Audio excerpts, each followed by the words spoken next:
Hello, welcome to my channel. This is the first video I'm doing ever, and we're going to talk about how much of a hot mess my first year was. So I needed to make this video because everybody who's in medical school publicly, it's a little too positive for me. And for me, medical school has been hell. Chill out. This is Goose and this is Duck. You'll meet them more later. But I feel like I needed to tell the people what a true med school first year looked like. So let's begin. I am originally from Maryland, and I went to school in Connecticut, and then I am now in medical school in South Carolina. I'm here because this is the one school I got an interview at. This is the one school I got into. And so when I moved here in July of 2021, I was excited to start medical school, but after coming off of graduating college from the middle of COVID and then starting grad school in a full COVID year, I was like excited to meet people, but also sad because I knew all of my friends were going to be all over and none of them were in South Carolina. So I knew it was going to just be hard being so far away from all my friends who were in Maryland, New York, or Boston. And so, you know, it was all the feels. I finally get here, and from day one, I moved in July 1st. I cried every single day until March 11th, which was our spring break day. And honestly, I think I cried the first 3 days of spring break as well.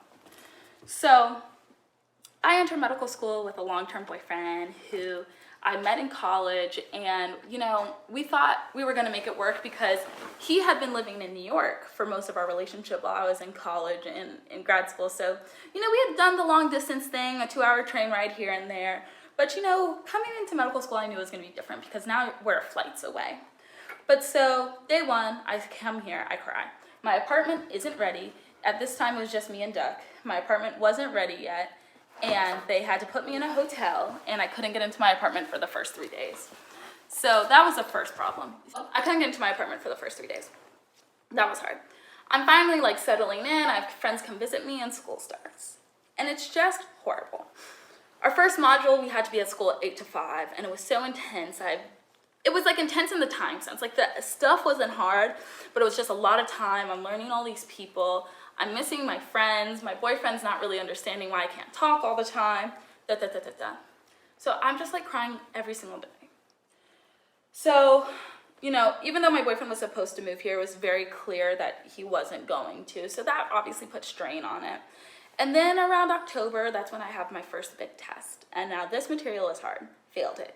It went horrible. I did so bad, and I just felt so devastated. I had done so much to try and have balance, but also just like focusing on studying, and it just felt like all that work was for nothing.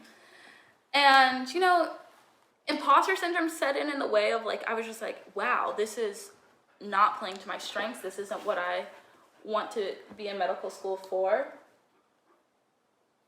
Can you get down? You guys, I'm trying to film first test. It was like our foundations test. It was like basic cell bio, biochemistry, and it was horrible. We were in class like 8 to 3, and it was like 6 undergrad lectures in one lecture. I was like, what the hell is going on?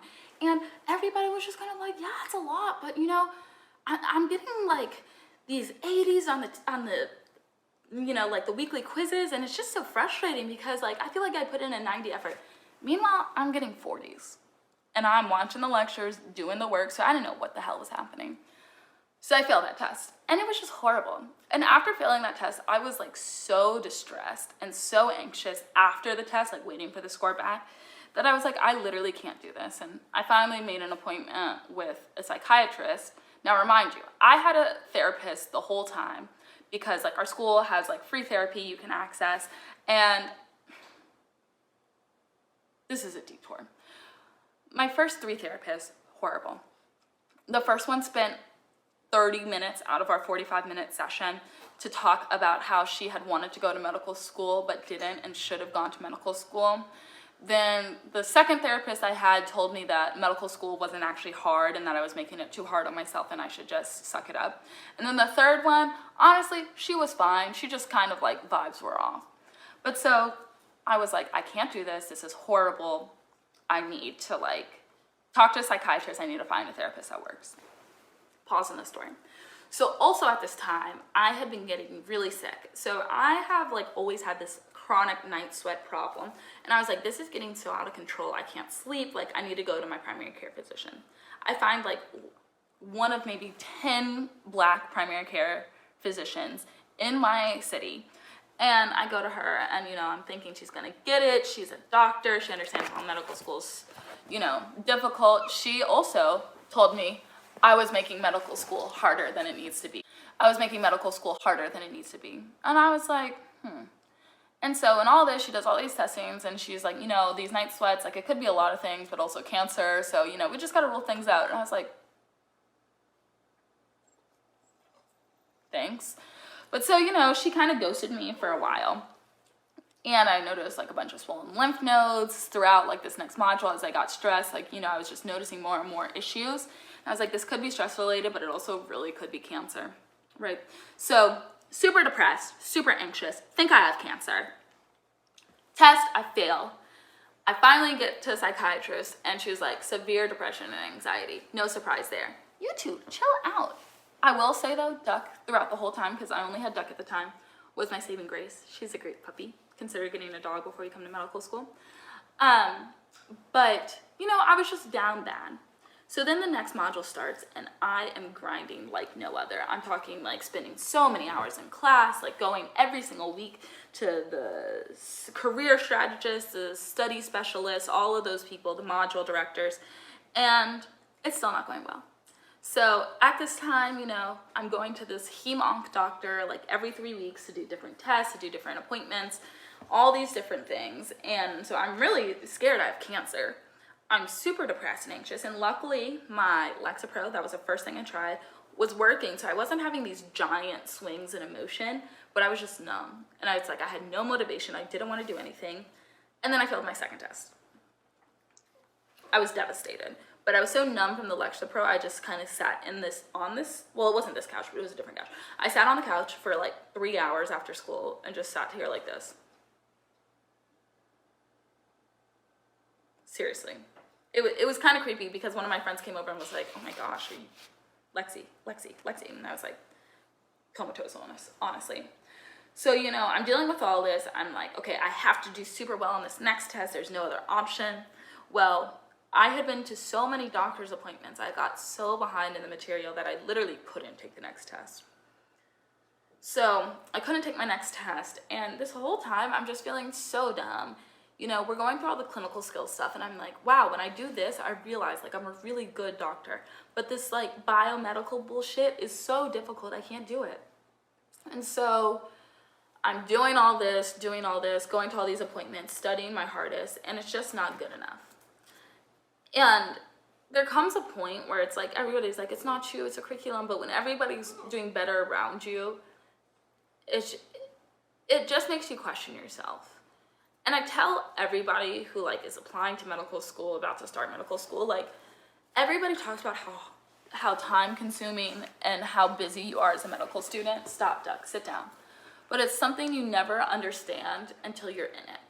And when you're in it, you realize like, oh my gosh, this is this all-consuming space where like I am a medical student first and I have to do everything to be conducive to me achieving this goal. And that's just such a scary and precarious place to be in. And it was that, and then on top of it, it's like I'm a Black medical student who's extremely liberal in a very conservative place. And it was hard, you know, I was dealing with racist things professors would say, with things my classmates didn't care about, and it was just really hard to find my place in a way. And like luckily like my class has lots of Black students, so we had like our community, but it's just difficult because medical school makes you feel so isolated.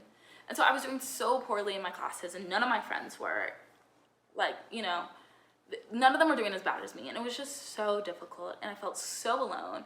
My partner at the time didn't understand what I was going through. My family didn't understand what I was going through. My friends really didn't because they were all doing better than me in school, and most of them were from South Carolina, so they had people around, and it was just really hard. And so come winter break, like, so I didn't take the second test of my next module, so the third test of the year I didn't take. And in that conversation, the teacher told me like that I should consider taking a leave of absence. And the way she phrased it, it didn't resonate. And I felt very judged, and like she was like, you can't do this, you should take a leave of absence and, you know, see if this is really for you. Like, you can't do it, was the vibe I got. Looking back, I really regret not taking a leave of absence because I should have. I should have taken a leave of absence. I should have like figured out my life and then come back to school. But just the way it had been phrased was so negative, and it just sounded like she didn't believe I could do it, that I dug in deeper because, you know, Black people, we have to be resilient. We can't be weak. We can't be fragile. We just have to go through it. And so I had winter break, and, you know, in that winter break, I caught COVID. I couldn't go anywhere. My partner and I, you know, we were on the downfall. That was done. And then I had to come back to the next school year. So we entered the next school year, and this whole time I had been talking to my doctor, like, I think I have narcolepsy. Like, I fall asleep when I'm super, super anxious. She's like, well, you know, we're not really sure about that. Let's just see how your anxiety medicine works, especially once she added Wellbutrin to my regimen, and we'll go from there. So the first test of the second semester, I fell asleep for 10 minutes. And I, like, looking back in grad school, like, in grad school, undergrad, high school, like, looking back, like, on all my schooling, I realized, like, I did have narcolepsy, but didn't know I did, and, like, didn't know what to do about it. And I guess what it was like, I would do coping mechanisms. So I would always have water with me. I would always, like, sit in a corner where I couldn't see the door, and I would bounce my legs like crazy to stay awake. But when it came to medical school, you get assigned seatings, you're in that secure testing environment, and it was just so difficult for me to stay awake during a test. And I would get so anxious I'd fall asleep. And so on this test, I woke up and saw how many people were gone and how many questions I had left, and just freaked out. And it was hard because I really did understand the material. It was just like, I didn't have the time. And so after that test, I was so anxious. I've never been this anxious in my life. I had like a immunological reaction. My lips swelled up 6 times the size they are. I broke out in hives across my whole body. And I had to do steroid shots to like stop the reaction. And it didn't really even stop until I was halfway through spring break. And it was just so difficult to know you put so much effort in to do all the things right and still not be successful. And so, you know, the next test comes and goes, and I failed that one too. I'm still dealing with this narcolepsy stuff. My doctors are still not believing me. I also have chronic migraines. They're still not believing me. I finally got the cancer diagnosis off the table, which was great. But it's just like I'm having this mental health problems. My chronic migraines are like no other time in my life. And I am thinking I have narcolepsy, so I'm having super disrupted sleep. I'm crying all the time. I can't stay awake in classes. All that to say, life was a mess. And I'm on the precipice of failing out of my M1 year. Spoiler alert, I failed out of it. And I'm redoing it now. It's happening. And I finally go... We finally get to spring break. I failed the test before, and so I failed that module. And I have one last module before, oh my gosh, this dog pooped. I'm back. The dog pooped in the apartment. He's a puppy. We're working on it. But this is, you know, this is my life. Hot mess express. So where was I? Failed the next module, right? So I have 2 more modules left in the year, and if I fail either one of them, I'm done. I have to repeat the year. So, you know, I finally feel like I'm stable on my medications, and a lot of like stuff has resolved itself in the sense of like, I'm on a new headache medication, like my relationship ended, which was really good for me. I'm like finding community in South Carolina, and I'm finding a rhythm, but I still like don't know how to study, how to do medical school. And I'm just trying to find my way. So we have our next two modules. One I pass, and then the last one of the year I fail. And you know, I can tell this story now because it's done, it's over with, and I've processed, but I was devastated. I didn't want to see anybody until honestly like last month for my previous class. I felt so dumb. I just felt like I wasn't where I was supposed to be. I really had felt like the teachers who were telling me my options after were trying to tell me to go a different route than medicine, and it just felt so hopeless, and I was devastated, and I couldn't see why this had to happen to me. And I just felt so frustrated because so much of the things we learned, like our first year, really, you know, every doctor would always be like, oh, you're a first year? Like, I don't remember a single thing from that, right? And it was just so difficult. And so this summer, I was just really depressed in a different way. Like, I felt free because I didn't have school, but I just felt this deep dissatisfaction with myself. And honestly, it didn't really resolve until I was back in school. I think the thing that did help was like I took time to try and figure out how best it is to study for myself. And I took time to like really try and figure out why I want to be here and how to prioritize myself over medical school, because I really think I let medical school get to a point last year where it could have killed me. I was so depressed and so suicidal that I didn't see how I could do this again. And